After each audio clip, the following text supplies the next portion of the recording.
everybody. Welcome to the Hallmarkies podcast. We're so excited today. It's Christmas in July. Merry Christmas. This is so fun. Every month we do a top 5 episode of the podcast where we talk about non-Hallmark movies, and it's just really fun and something to just talk about other stuff. And with Christmas in July, we wanted to talk about our favorite non-Hallmark Christmas movies, a Herculean task. Very difficult. And so had to bring on the A-team here. I'm Rachel. I'm here. And Emma from Hallmark is here. Merry Christmas in July. I'm so excited. Yes. Thank you for coming on the podcast. Thanks for asking. And then we have Jennifer Chandler is here. Hello, hello. Yes, thank you for coming on the podcast. Your third time. Thank you for having me. No, I can't. I was telling my folks about it tonight, and they're all excited. And they're like, "Are you going to have a channel?" I was like, "Let's slow down a little bit." No. Yeah, it'll be a big hit. Just let me be on your channel once you have your channel. Let me be your first guest. If I start a channel, it's a deal. Okay, good. And then I'll watch Sleepless in Seattle, and you can interview me about it. Very good. That's a good plan. It's a deal. Okay, good. And so, yeah, we were going to have Sam from Hallmark Hubby on Twitter. We were going to have him come on. He was planning on it, but then something came up last minute. So I have his picks. So I'll share them as we share our picks. So that will be fun. And yeah, we were talking about it, that there are a million honorable mentions because it's Christmas movies. I mean, come on. There's very few that I hate, but there are a couple. But I just really like Christmas movies. I could have had Gremlins on here. I could have had Anna the Apocalypse, which I loved last year. I love Christmas Perfection. I was so close to putting that on my list.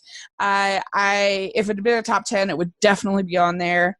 I love Arthur Christmas from the Aardman folks as far as animation. And I debated about a Charlie Brown Christmas because I love it and it's perfect, but it's not really a movie. It's a short film. So that I was like, okay, it was a TV special. So, because I only had 5 spots, I decided not to put it on, but it was very difficult. And if any of you have it on, I will totally be happy because I love that. But anyway, there's so many good ones. But Emma, you said you had a whole bunch of honorable mentions. Yes, but I also want to hear the ones that you hate. The Christmas movies you hate. I don't want to say it because just in case it's on one of your lists, then we'll have a fight. And that'll be... Tell me at the end after we've all said our picks. But yeah, I have so many. It was really hard to not put the original Miracle on 34th Street on here because I grew up just absolutely loving it and I have so many good memories with it. But I haven't wanted to watch it in a long time. So yeah, one of the criteria was that I would need to watch the movie. And that's why it didn't make my top 5. But I have the Mickey Mouse Once Upon a Christmas. That animation special, the 12 Men of Christmas from Lifetime, Love Actually, Snowed in Christmas from Lifetime is so good with Andrew Walker. Love Under the Christmas Table, White Christmas, and It's a Wonderful Life is my husband's favorite movie of all time, which is really good. But I only watch it because he wants to watch it. And then once we're watching it, I love it, but I never want to watch it on my own. So I couldn't put it on the list. Those are all really good. I mean, I love White Christmas. I always watch that every year. Mm-hmm. I do fast forward a couple of the dance sequences are a little long. I love Sisters. Oh, so good. I love that. So good. And I'll tell you, I would be stunned if this is on one of your lists. I'll tell you one of the ones I hate is Adam Sandler's 8 Crazy Nights. That movie is just the worst. And it's so sad because there's so few Hanukkah movies and it's just so awful. And I just hated every second of watching it. And so, yeah. I've never seen it. Really feel. Yeah. He's just so shrill and so terrible, and he's such an unlikable character, and all the characters are awful, and the animation is fine, but it's just like a lot of bodily humor, if that's your jam. And I just, it's not for me. So much not for me. But yeah, so that's one that I really don't like. But yeah, those are some good honorable mentions. Did you have any honorable mentions, Jennifer? I did. I had Charlie Brown Christmas on my honorable mentions because I love it, and I battled to put it on my top 5 as well. But I was like, I don't know. It's such a classic. I watch it every year. I love it. But I think this last year is the first year I was like, I really love it, but I don't think it's in my top 5. And I wasn't, making this list then, but it was just this revelation. Yeah. I always thought it was my favorite Christmas movie, and I guess it's changed. And then Meet Me in St. Louis is an honorable mention for me. Yeah. I don't know. I know it has a huge theme in Christmas, and what is that movie that Judy Garland, they wrote it for the movie, and it's like Have Yourself a Merry Little Christmas. Yes, thank you. So it's a huge Christmas classic, and I used to watch that movie at my grandma's house with my grandma all the time, and it had like the equivalent of bonus features on the VHS tape, and so if you let it run all through the credits, it would just talk about the making of the movie and the writing of the music, and that was my favorite part almost of the whole movie, was watching the little information at the end. And I love that movie. And then I put You've Got Mail as an honorable mention because I just love that movie. And then it takes place, partially at Christmas. Mm-hmm. So yeah, and The Shop Around the Corner, the original, is I think a little more Christmassy because the sort of the whole endings sequences are all during Christmas time.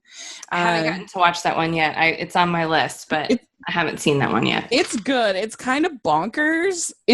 First of all, it's set in Budapest. Okay. Let's just not talk about it yet.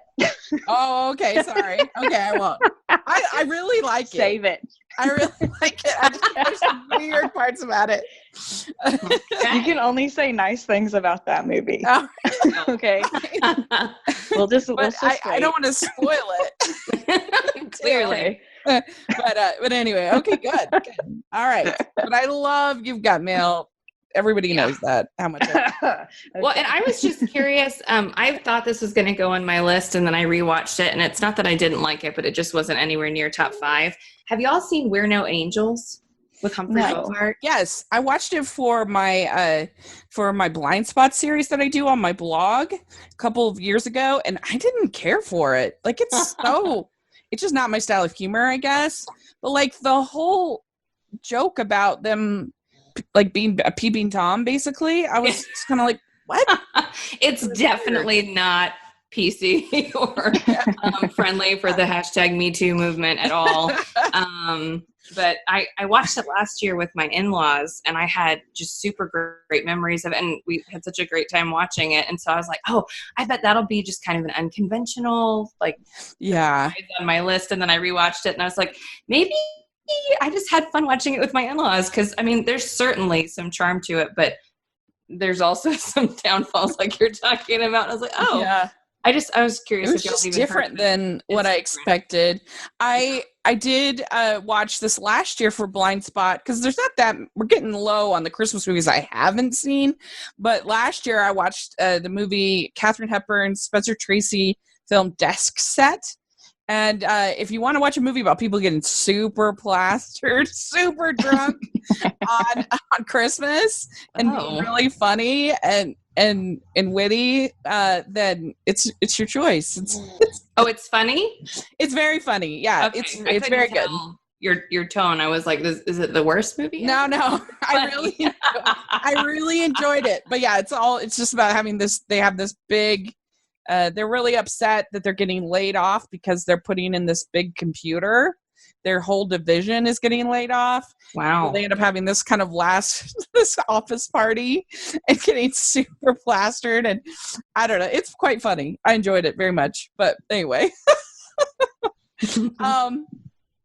So yeah, it's really tough. It's very hard to pick, but we're up for the task, so we had to do it. So, all right, let's talk about my number 5 is Christmas in Connecticut. Is my number 5. I almost felt like I had to include it on this list because without Christmas in Connecticut, there would be no Hallmark Channel. Like, it was literally like the first like big Christmas rom-com where there's a lie about being married. Like there's this ridiculous lie, and there's this like so many of the tropes of Hallmark Christmas movies are featured in Christmas in Connecticut. And it's so witty, it's so funny, it's so sweet, it's so romantic, it's great. And Barbara Stanwyck about this woman who thinks that, or this woman who's this career woman in the city, but she writes these articles pretending to be this great housewife, and the soldier coming home wants the perfect Christmas prepared by her, and she doesn't know how to cook, she doesn't have any children, and so she has to put on this whole facade, and it's ridiculous. And my favorite part about the whole movie is they keep swapping out different babies that she's just like watching for the day, and so when they're changing, they keep that 1 minute it'll be a girl, 1 minute it'll be a boy, and that whole thing is hilarious, and it's just delightful. I haven't seen that one. You got to see it. It's so fun. Neither have I. My dad keeps telling me to watch it. Yeah. And I own it because it came with a box set of Christmas movies, so I should probably just do it. Yeah, you definitely should. It's just so like you'll watch it and you'll be like, wow, that's right. We see that in that movie, and that movie, and that movie, and that movie. It's very influential. So I had to put it as my number 5. And the poor the poor soldier just like so baffled at everything he sees around him. And of course they're falling in love at the same time, which is funny. And so yeah, it's great. But yes, that's my number 5. Jennifer, what's your number 5? My number 5 is The Christmas List. It's an old TV special. Not old, I mean not ancient. And my dad got it for my mom last year. I helped him find it on DVD, and it's just straight up a recording on the TV. Oh no!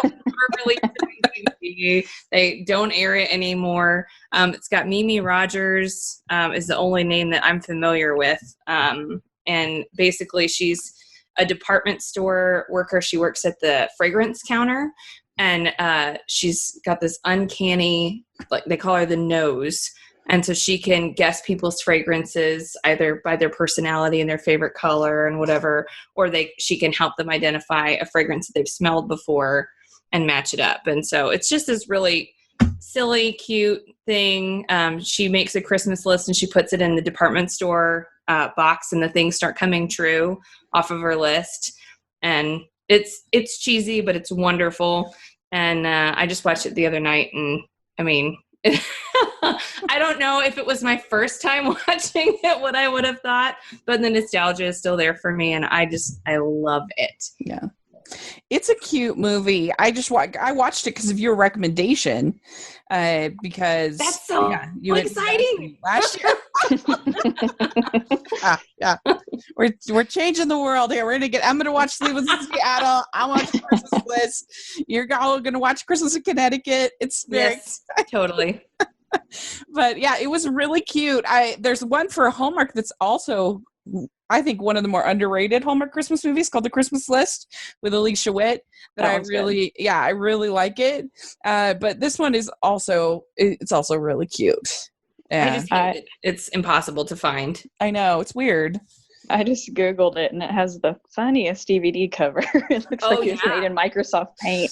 Yes, absolutely. There is no better option. Like I said, I helped my dad track it down, and I didn't realize it until they got it. But it's got that same art printed on the actual DVD. Oh like no! I used to make, CDs and Yeah. mix CDs, and I'd make my own covers, like The exactly. stickered on. Yeah, like I had the whole little program for my stickers for my CDs, and it totally looks like somebody still has that from the 90s. And it came in just a sleeve, like the little paper sleeve. Oh no! Like there's no. That's hilarious. So I've actually been trying to find that software to make her a DVD case, a legit case for the movie. But it's a lot harder to do than I remember. Anyway, Emma, what is your number 4? Well, my number 5. Yeah, number 5. Oh, 5. Sorry, your number 5. What's your number 5? I shouldn't be self-conscious about having this on here. It's just so popular, and I feel like everyone loves it that I'm feeling basic for putting it on. I know. Here. I had a couple of those I hate saying too. basic because, like, I have a Hallmark blog, so I mean, come on. But my number 5 movie is Elf. Yeah, fun. I love it. I saw it with my family in theaters on Thanksgiving, and I have really great memories about being super surprised at how much everyone just loved the movie. And it's just so happy and funny and sweet, and I think it's perfectly cast. I love all of the backstory and everything that happens at the North Pole. I'm just happy the entire time. Yeah. So, and I always just want to watch it. So I don't have a lot of reasons other than it makes me giggly and happy. It's so funny. I love when he goes into the coffee shop. Yes. You did it! Congratulations! And he brings Zoe Deschanel back later. Yeah, that's right. It just tastes like a crappy cup of coffee. It is a crappy cup of coffee. No. The best. The only bonkers part about that movie is why the heck does Macy's have a shower? I don't understand why that's a thing, but no, I really enjoyed that one as well. I love Ed Asner as Santa was brilliant. Perfect. He's so good in everything. Yeah. Will you settle an argument between me and my husband about this movie? All right. Okay. So I think it's extremely unrealistic that Buddy can elaborately decorate the Macy's Santa's North Pole area overnight when he sucked so bad at being an elf. He couldn't make so many toys. Well, but you look at the numbers of toys. Oh my gosh, that's what my husband said. No, like it's true. If you look at the number of toys, he's still making like 70, 80 a day or whatever it is, like a lot. But like compared to the elves, it's like nothing. Yeah, I'm not going to help you either. I'm sorry. Because it's compared to humans. So as an elf, he's a failure. But as a human, he's like exceptional at decorating and making toys. I was arguing with my husband and he said, I think you just chose your stance and you're choosing not to listen. And I'm like, that's right. We need to have your husband on the podcast. I think oh my gosh, he's so shy, but he's so hilarious and really good looking. I love it. Number 5 for our friend Sam is the Family Stone he has on his list. And have you seen the Family Stone, Jennifer? I think so, but it's been a while. I've only seen it once. Is that the one with Jennifer Aniston? Sarah Jessica Parker. Just kidding. Okay, well, they're not the same person at all. I'm going to go to IMDb. I thought I had seen it. But clearly it left an impression. Yeah. I have to say it's not my favorite. It's just a little too shrill. Some of the people are just, I don't know, these people, I just don't like them enough. But I get why other people really enjoy it. And you've seen it, right, Emma? I have, but I haven't seen it forever. But every time I watch it, I love it. Mm-hmm. So I just need to rewatch it. Mm-hmm. I think I need to rewatch it because I don't have any idea. It's one of those family shenanigans one where it'll make you feel better about your family.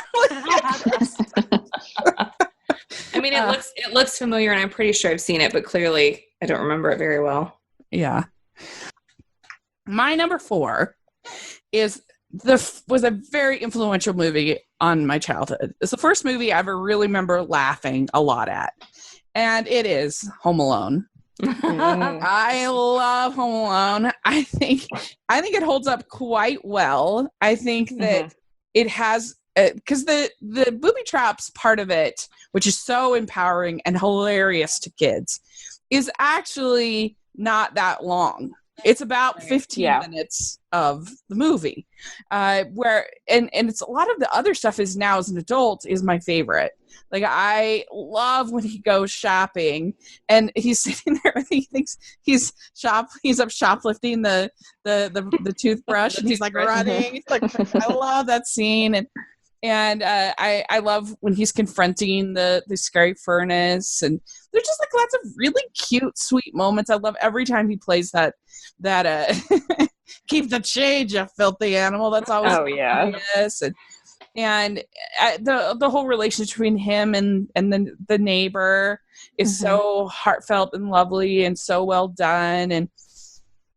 And I think it has one of John Williams' like underrated scores. I think the score is lovely, and I just love it. And I remember as a kid just thinking not only was it hilarious, but just I was the kind of person from a very young age that wanted to be independent and wanted to do everything myself. So the idea of being alone in the house was so exciting to me. And I just it was very escapism, I think, as a kid for me, and I just love it, and still love it, and I love Catherine O'Hara, even though she's kind of the worst mother. Her as she gets just more and more desperate, and she's like giving away her jewelry and stuff, and she's like, please, and she ends up on that the truck with the poker players and John Candy is hilarious, and so I absolutely love it. It's one of my favorite movies, so I had to make the list. I actually saw that in theaters last Christmas with my family, and I brought my 2-year-old and didn't realize that there's so much cussing in it. Yeah. Watching that movie as a parent is a totally different experience. Because I watched it as a kid and I didn't remember any of that. Me either. Yeah. And their family is horrible to him. They're so mean.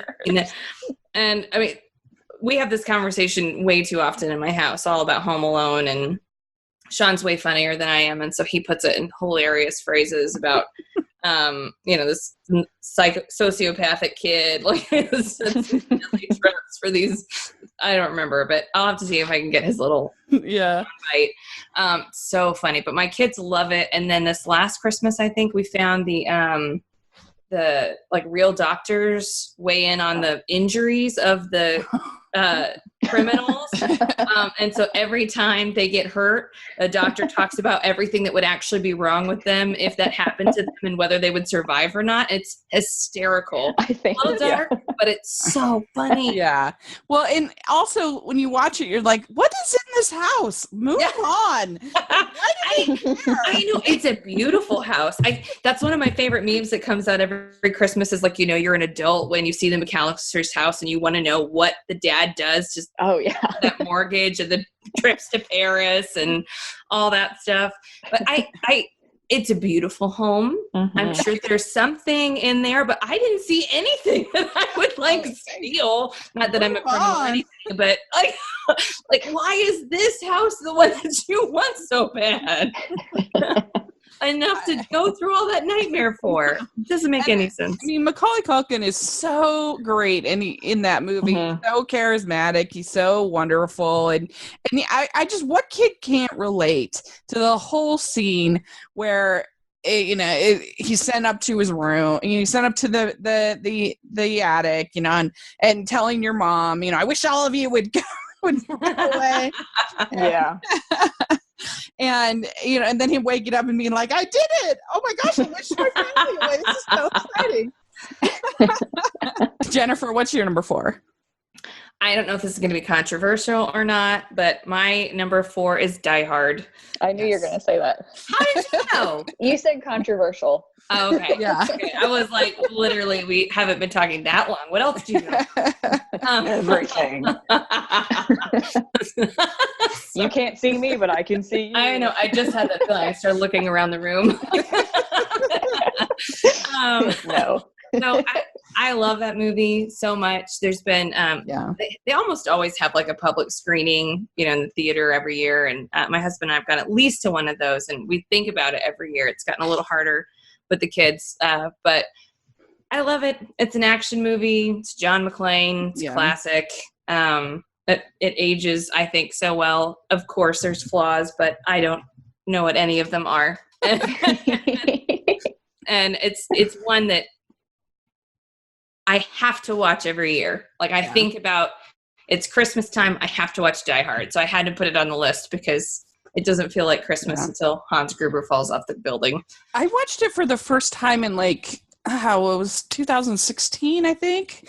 It was first time ever? First time ever. Yeah, because I had just never seen it. And yeah, it's really fun. And I think Alan Rickman is a big part of making that work. For sure. He's not just, so many action movies just have these bland, boring villains that I don't care about, whereas he's smart and he's clever and funny.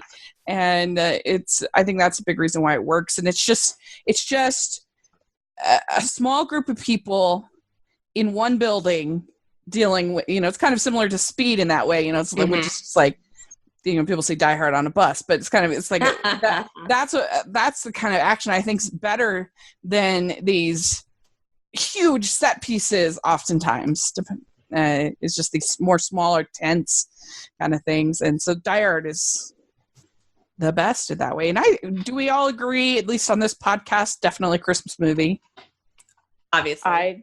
I don't have an opinion, so I'm just going to go with you guys. Oh, you've never seen it? I've seen it once, but I forget how I feel about it. At a Christmas party. Yeah. And there's lots of Christmas music. And that's why most people, I don't know, I'm sure there's all sorts of arguments. It's been a while since I've gotten into an argument about it. Okay, well, I'm not going to argue. I wasn't looking for an argument. Just saying, I can't remember all of my defenses right now. It's just, yes, it's a Christmas movie. It's a Christmas movie. So, Emma, what do you have at number 4? At number 4, we need to travel back to a time, to 2007, when Freeform was ABC Family. Okay. Holiday in Handcuffs. Please tell me you've seen this movie. No way. Now, if there was ever, it's not Hallmark and horror, but if there was ever a Hallmark and horror type movie, this is it. Because it is absolutely horror. Why? Because she abducts this man. Oh, okay. I guess that. I mean, okay, let me talk a little about concerned. I'm like, oh yeah, abduction. I'm kidding. with Melissa Joan Hart and Mario Lopez. Yeah. Oh, no, okay. I haven't seen it. Oh, it's bonkers, but it is. I enjoy it. Okay, so I know that it's insane. Okay, I understand that. I wrote down, it's cuckoo bananas. It's wacky. I just kept saying, as I rewatched it the other night, and I kept saying, this would never happen. This would never work out. But I just enjoy it. I enjoy myself the entire time. I just love it. So feels like she's a disappointment to her parents, which she kind of is, because her parents suck. They're they have a really criminal. funny. Criminal as a daughter. They drive her to be a criminal. Yeah, they do. But she's gonna bring her boyfriend to this to this family Christmas that's in a cabin, like out in the middle of nowhere, and he breaks up with her, and she snaps. And she steals the gun at the diner that she works with and takes Mario Lopez on a ride. Oh my word. And she just kidnaps him. That's all I can say about it. But he falls in love with her over Christmas. Stockholm syndrome. I was like, this is totally Beauty and the Beast. It's like, this is so weird. But it's just so goofy.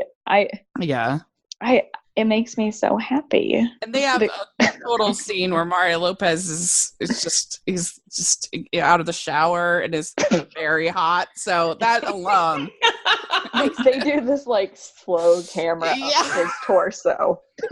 Okay. Like, it was so Which is funny, like how long that camera shot is. No, it's absolutely true. Like, Merry Christmas, ladies. But you have to watch it. It's just cuckoo bananas, as I said. It's great. But it's really enjoyable. I'm It's different than what I've been used to, like on the Hallmark Channel. Everything's pretty safe, and this one's just nuts.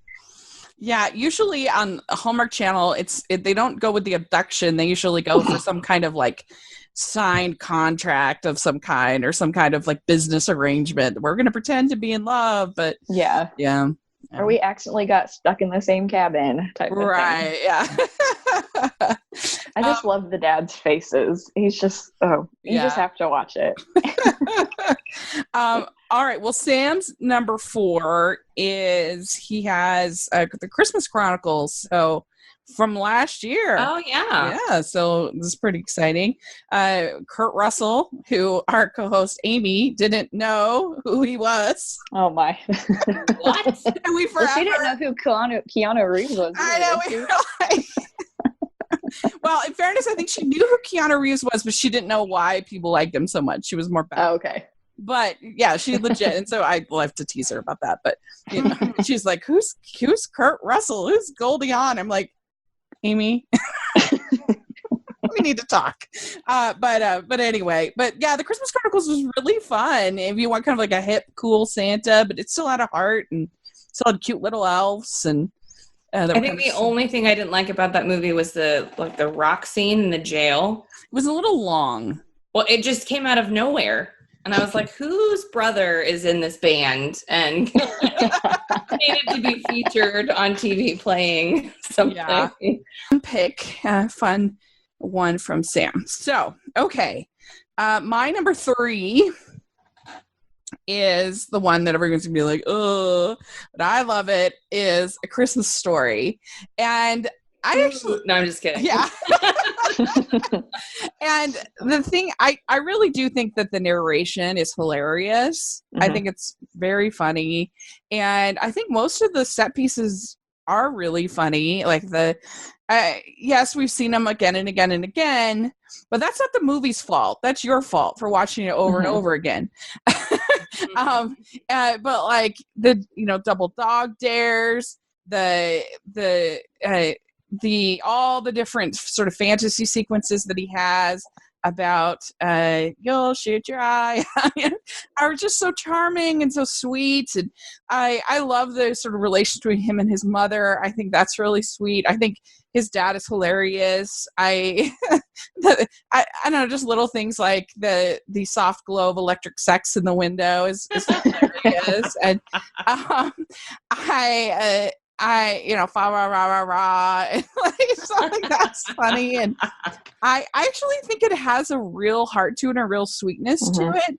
When he's beating up that bully, it gets me. I get the feels big time. And so it's not just a silly movie. There's stuff there, and I think when his mom doesn't snitch on him to his dad, and you have that moment between the two of them, and he says things would be different between me and my mom after that. That gets the feels for me. And it's such a brilliant little child performance. I think is great. And I don't know. I love it. And I think it's weird that people hold it against it that it's played on loop on TBS. Yeah.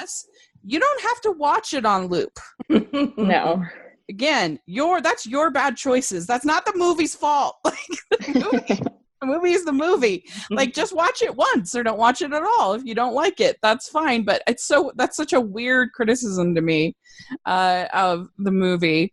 And I don't know. I just think it's a really sweet, funny little bit, a slice of nostalgia, I guess. So I have it at number 3.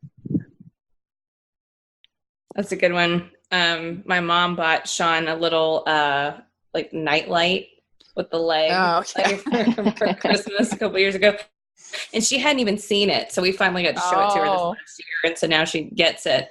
There's a lot for her to take in. So she was just like, my son will like this random leg light. My daughter Mary? Like, what? No, she didn't think that at all. It was hilarious. That's really funny. Yeah, fragile. It must be. I say that all the time. It's so funny. When I was a kid with the electric sex quote, when I watched it with my parents, I dread that quote like for a long time. So I didn't want my parents to see me hear the word sex. Oh, you are such a sweet little person. But I was just like, it really freaked me out as a kid. But I'll talk more about this movie in a minute. But who can't relate to getting presents that are like the worst thing ever and having to try them on Christmas? Yes. Like, that's hilarious. That's great. I even liked the musical. Everybody hated it. That was the worst thing ever. I didn't. I thought it was charming.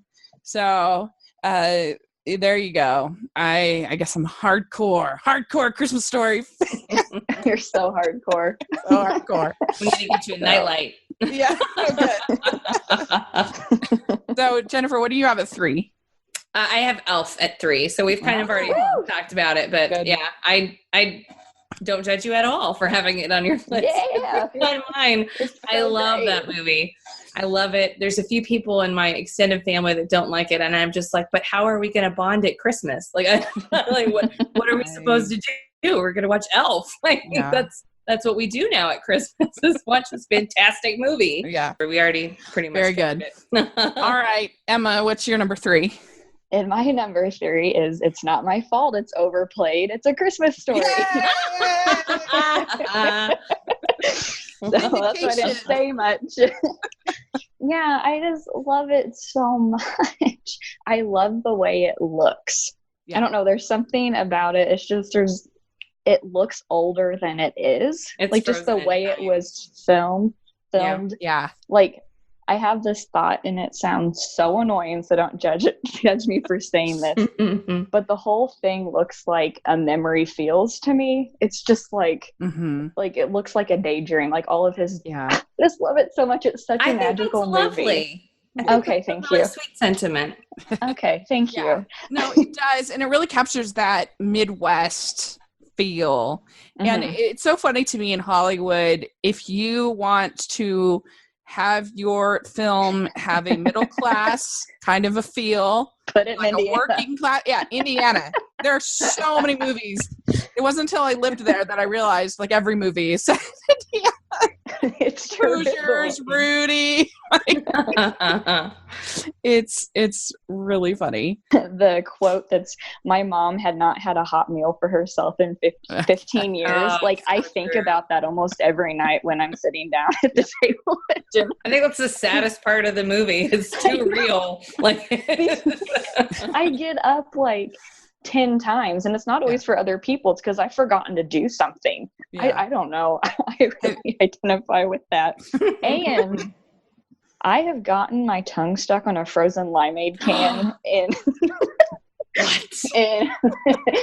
a grocery store when I was little, and I can tell you that it's terrifying.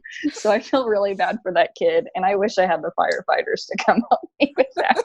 I want to see like behind the scenes on that, like how many times he had to get his tongue, because it was legit stuck. Like they couldn't make that. No. So I just wonder how many times they had to shoot it. Like, I can't imagine how brave he must have been to continually put his tongue back on the pole. It's horrible. Well, and the main guy is in Elf as well. I know. I love that. Every time I see him, I'm like, it's Ralphie. With his blue eyes, the brightest blue eyes ever. Yeah. I love also when the teacher tries to get the kids to fess up, and I'm sure living with the guilt will be far worse than any punishment. And it's so great when he's like, adults are always saying stuff like that. Kids know better. Sam's number 3 on his list is Die Hard. So, Good choice. Yeah. So very good. Excellent choice. I did forget to mention when I talked about it, almost every year Sean makes a status update that says that he knows he married the right woman because I'm always asking to watch Die Hard. So it's vindication. There we go. This is good. For all those doubters out there. Yeah. Like, my husband married me because I like Die Hard. I mean, it really is kind of funny that why do we put such restrictions on Christmas movies? I mean, it's weird. Like, I don't feel like we do that for like Halloween movies necessarily. I mean, I don't know. It's weird. I don't think there's normally such a cult following. Like, yeah, there's a seasonal kind of aspect to it, and people start running movies and shows that are relatable to the season, and I would be stoked if they played Die Hard on repeat all day long. All right, my number 2 is a favorite of most people. I have It's a Wonderful Life at number 2. One of my top favorite movies. I absolutely love it. It is pretty long, but and it does take a while for it to become Christmassy. But, I mean, he's out there, Merry Christmas, movie house, Merry Christmas. You can't get more Christmassy than that. And just the whole message of the film about how the value in that each human being has is so powerful and moving. And I of course it's over the top, that I have a pretty healthy self-esteem. But I feel pretty confident if I wasn't born, the world wouldn't turn into like this cesspool of depravity and everything all around.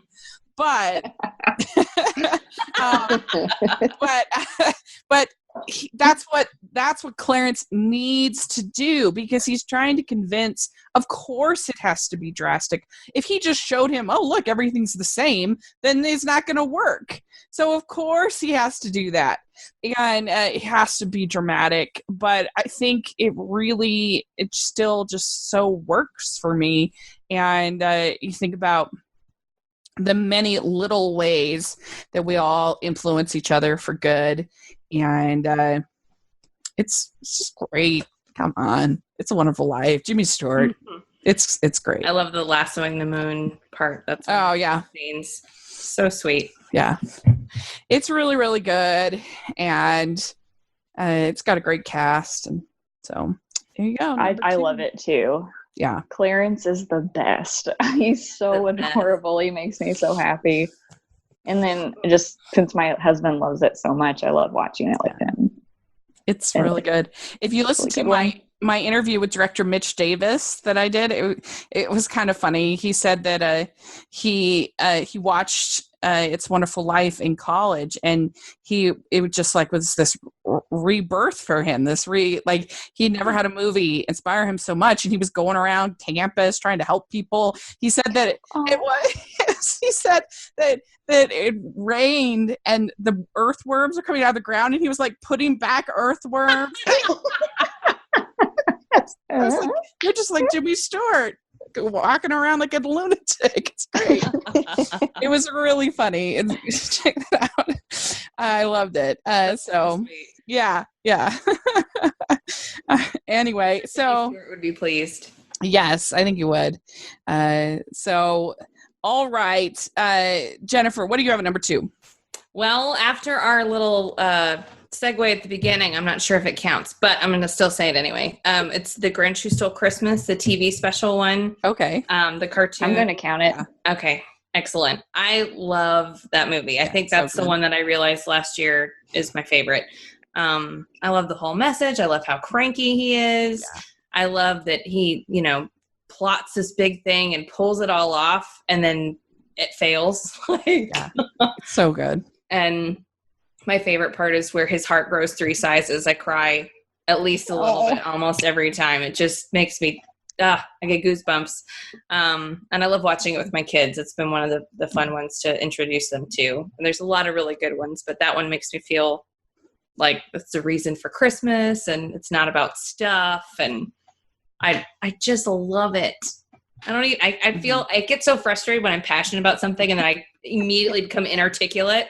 And it's like, oh, it's just so good. Yeah. I love I get it. It's great. It's really good because it's so good. Like, and that song is just it is such a hilarious song. I'm sure it's because it's, iconic now, and I can't imagine it any other way, but all the voices, it's just perfection. And whenever I read The Grinch to my kids, I can hear the narrator say every line of the book. It's just so good. Given the choice between the two of you, I'd take the seasick crocodile. Yeah, it's what? Where did that voice come from? It's amazing. Yeah, It was like, what? That's my Grinch voice, I guess. I don't know. I had more fantastic things to say about it that were really intellectual, and all you really need to say about it is just show how not great the other two are. And it's perfect. It's one of the most perfect book adaptations of all time. Yeah, agreed. All right, Emma, what's your number 2? Well, my number 2 is, I'm going to count it as a movie because I own it on DVD, A Charlie Brown Christmas. Yay! I have 2 copies of it, just in case I didn't already have another one. It has the greatest movie soundtrack of all time, and it's the greatest Christmas album of all time. If you do not like Charlie Brown Christmas songs, I do not understand you, and I don't get it. Yeah. It's the happiest music there is. It's for so sure. And Charlie Brown is just such an honest character. Yes. He's just honest and truthful about his emotions and his life and how he feels, and who can't relate to that? It's the best. Yes, it's so wonderful. His mother is. He's just being on all the time, and I'm like, I just want to hug him constantly.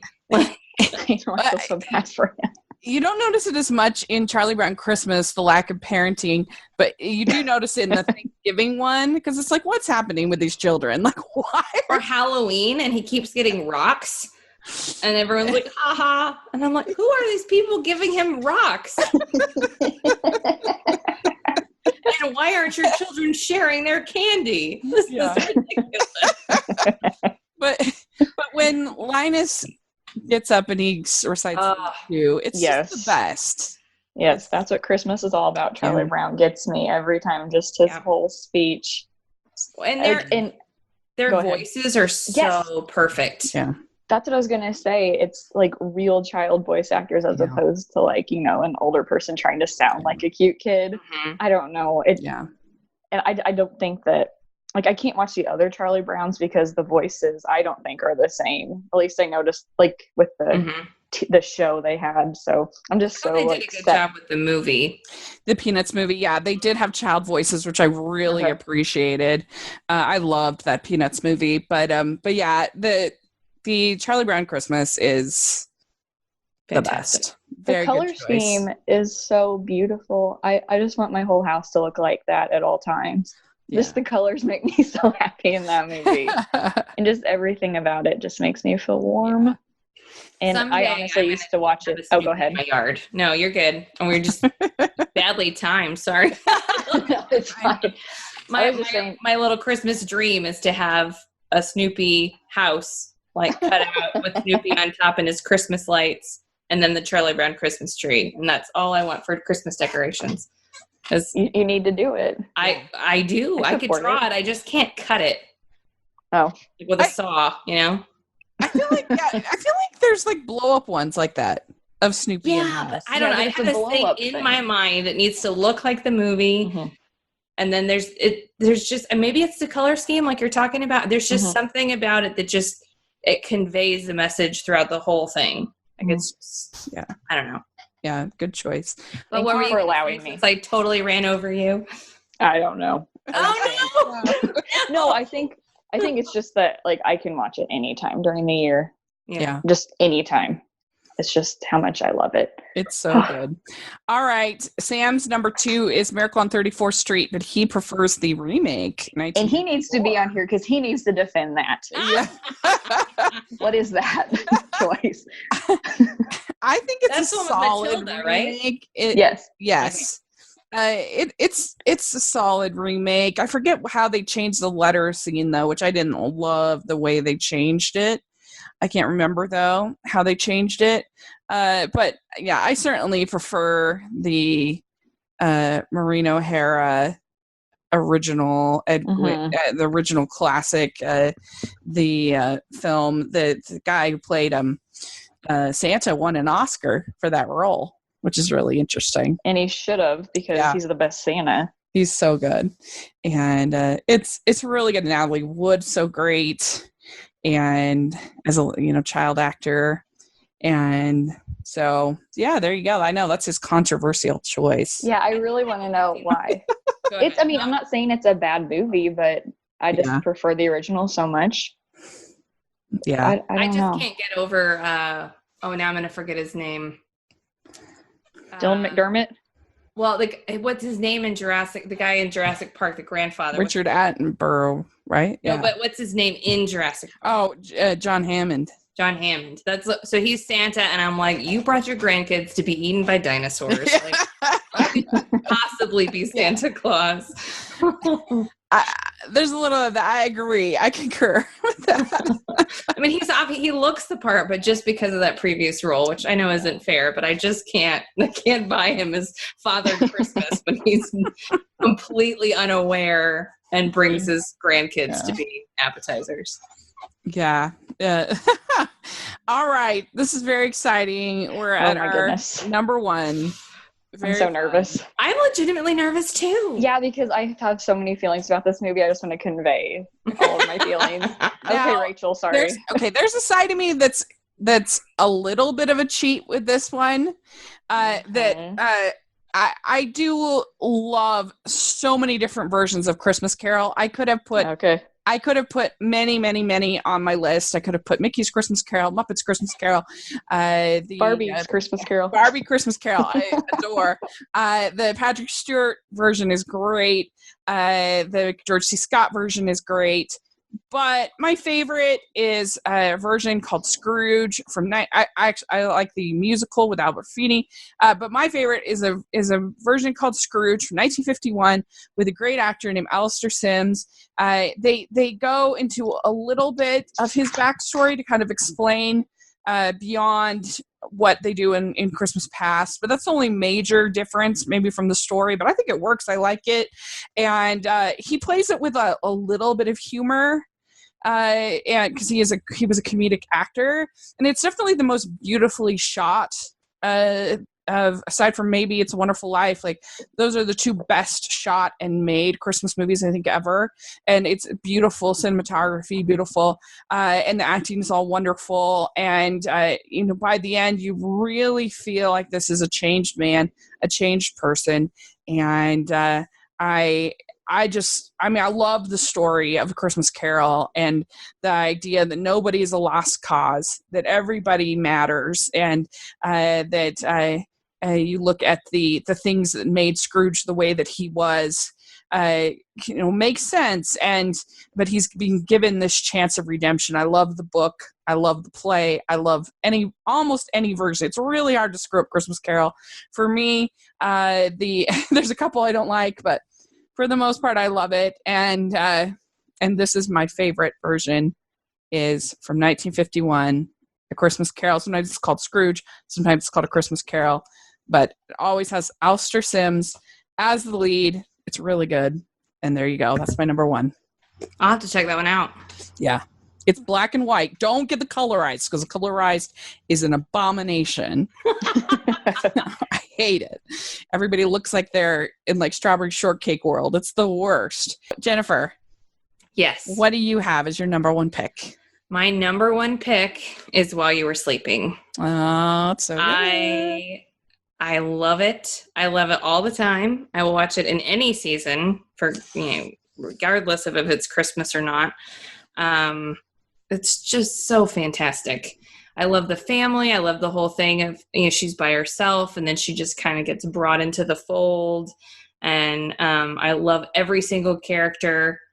Although I've always thought that the niece or whoever she is seems much older than some of the lines. That's always kind of thrown me off. Not enough to take any points away from the movie, but there's a couple things they say, and I'm like, how old is she supposed to be? Because this doesn't make any sense. But I love pretty much every single thing about that movie. I don't think I can think of one negative thing, and I'll probably watch it tonight after we finish this podcast.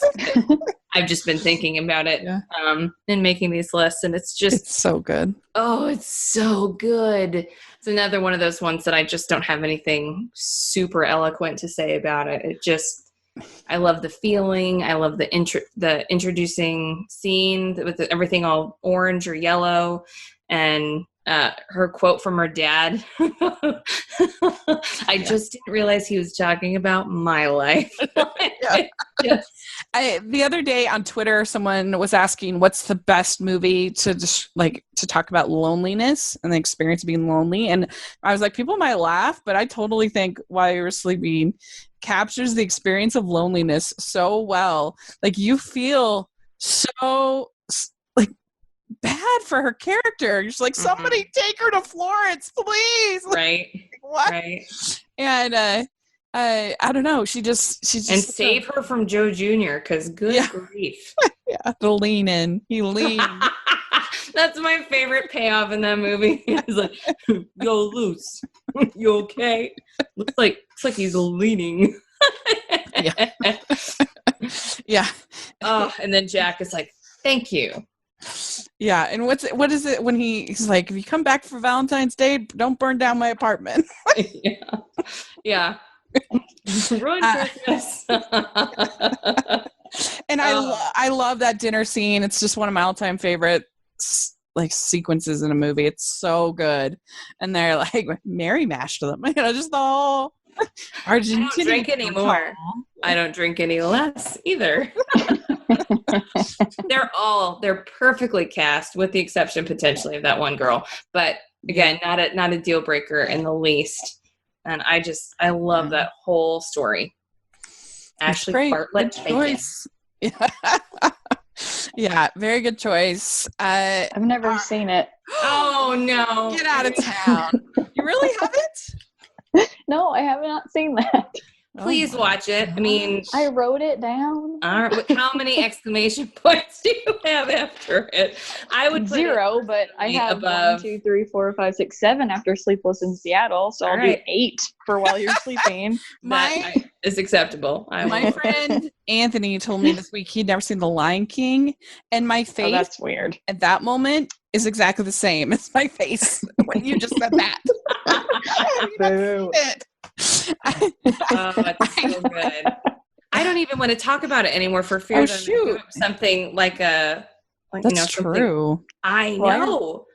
I already know there's oranges and yellows going on. Yeah, so I feel like it's spoiled. But you please watch it. Yes. I beg of you. Watch and report back. Yeah, all right. Okay. Emma, what is your number one? Well, I feel like I gave it away already, but my number one is The Shop Around the Corner. Oh, it's so cute. Okay, it's more than cute. It's brilliant.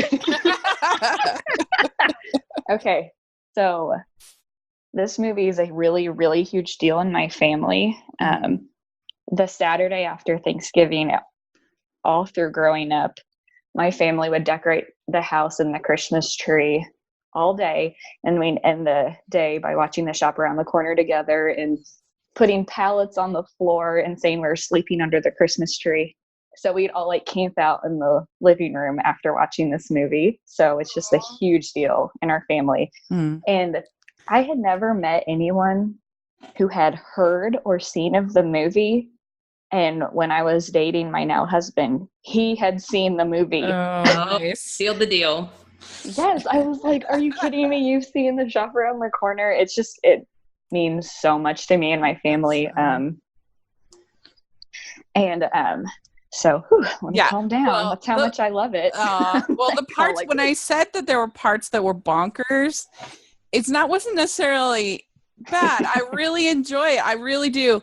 But just, why is it set in Budapest? For no reason at all. I can tell you why. Ooh. Okay, good. Because it's based on a Hungarian play. called Parfumery. And I think that's why they set it in Budapest. Yeah, well, and the director really liked setting movies in Budapest, but aside from that, like all the people speak English. There's no reason to set it. But again, La, la, la, la, la. I just think it goes some pretty dark places. Oh yeah, it does. And and I don't want to spoil it for No, please Yeah, don't. I don't want I will it. try to watch it tomorrow. But it's Jimmy Stewart. Get out of oh here. yeah, It's yeah. so- Jimmy I didn't Stewart, know Margaret Jimmy Sullivan. Stewart was in it. Yes, he is in it, and he is good. Of course he is. So- Jimmy Stewart. Yeah. So yeah, and if you It's- guys like that story a lot, you should totally check out the Broadway. You should watch or listen to the soundtrack of the Broadway play "She Loves Me," which is the same story, and the Broadway cast has Zachary Levi in it. Ooh. The best, Okay. of course. Okay, what's it And- called again? I've already forgotten because you said Zachary Levi and I got distracted. She loves me. She loves She me. loves me. Yeah, it's about like pen pals. You know, it's just You've Got Mail is pretty much an adaptation of it. So if you've seen You Got Mail, you kind of have an idea of the shop around the corner. But I hadn't That's why they seen named You've Got Mail. Store and You've Got Mail. Yeah. Whoa. I'm sorry. Say that last thing again. The store and she. No, did she say she hasn't seen You've Got Mail? I hadn't seen it, but Rachel made me watch it. Yes. Oh, thank goodness. I really don't know if I could have made it. Like the 3 quintessential movies. See, I had never seen You've Got Mail because I love the shop around the corner so much. Yeah, and That's fair. that That's fair. but I watched it and I was pleasantly surprised that it is like a separate movie to me. Yeah. There is like a similar scene in it that I obviously love I think the shop around the corner does it better, Mhm. but that's just me. Yeah. But I asked my parents what they wanted to say about it because it's such a family thing. Oh, cute. So my dad, it's a quote for him. He says, "We watch it like singing a song. We know all the lyrics." Oh. And my mom said she loves all of the dialogue and the tradition. And her favorite quote is, "That's what makes us so feminine." And you'll have to watch it. It's just Margaret Sullivan does it a lot better than me. Yeah. But I don't know. It's just so perfect. Just the music just like makes me tear up instantly. And I just love that your husband's favorite movie is It's a Wonderful Life. And I know you didn't say it's your favorite movie of all time, but I love that Jimmy Stewart is such a yes. cornerstone in your relationship. That's awesome. This is probably, number 2 movie of all time. So it's really close. But It's really, really good. And that's just the power of Christmas movies. That's what Hallmark is so successfully tapped into, is just the ability to bring family together and just have that. There's just nothing like it. There's no other genre that's quite like Christmas movies for that kind of nostalgia and bonding and everything. So it's pretty cool. So the last one we have is Sam's number 1 was It's a Wonderful Life. Anyway, very interesting. Yes. So there we go. We did it. This was so hard. This was so hard, but this was so much fun. It was so hard. It was really hard. I'm surprised there wasn't more overlap. I know. Pleasantly surprised. Yeah, me too. Yeah, I thought everyone would have Holiday in Handcuffs on their list.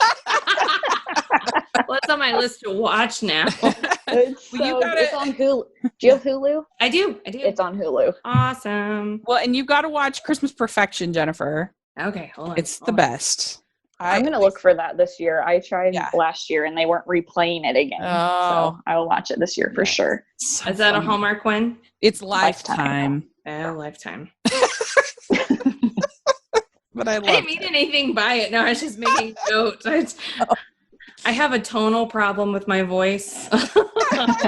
Lots of times I say things and they sound like I'm angry or disappointed. I just have that quality about me. But if you're listening, let us know what your top 5 would be. Take on the challenge. You can do it. Figure out your top 5. Let us know. And let us know in the comment section or on Twitter. We would love to hear, and that would be really, really fun. And let us know also what you're watching for Christmas in July. You can't go wrong with a little Christmas during the summer. It's really fun. And so, Emma, where can people find you? You can find me on Instagram and Twitter at the Hallmark, and you can read my recaps and reviews of Hallmark movies at thehallmark.com. And I'm starting a section where I'm going to be baking. So I'm going to have a whole baking section to my blog. So look out for that. I'm so excited for that. Yay. And you can find me at Rachel's Reviews, all of our social media, iTunes, YouTube. Check that out. And you can make sure you're following the podcast, Hallmarkies Pod, all over social media and on iTunes and on YouTube. If you're listening on iTunes, please give us your ratings and reviews. They help us get more listeners. People find the podcast. It's a really big help. And if you're listening on YouTube, if you can give us a thumbs up, subscribe to the channel, we really appreciate that as well. And so thank you so much, you guys. Really appreciate it. Consider becoming a patron of our channel. We have so much fun. $5 a month for the patron group to be in our Facebook group. And we talk all movies, not just Hallmark movies, and we have a great time. So check that out as well. All that information will be in the description section.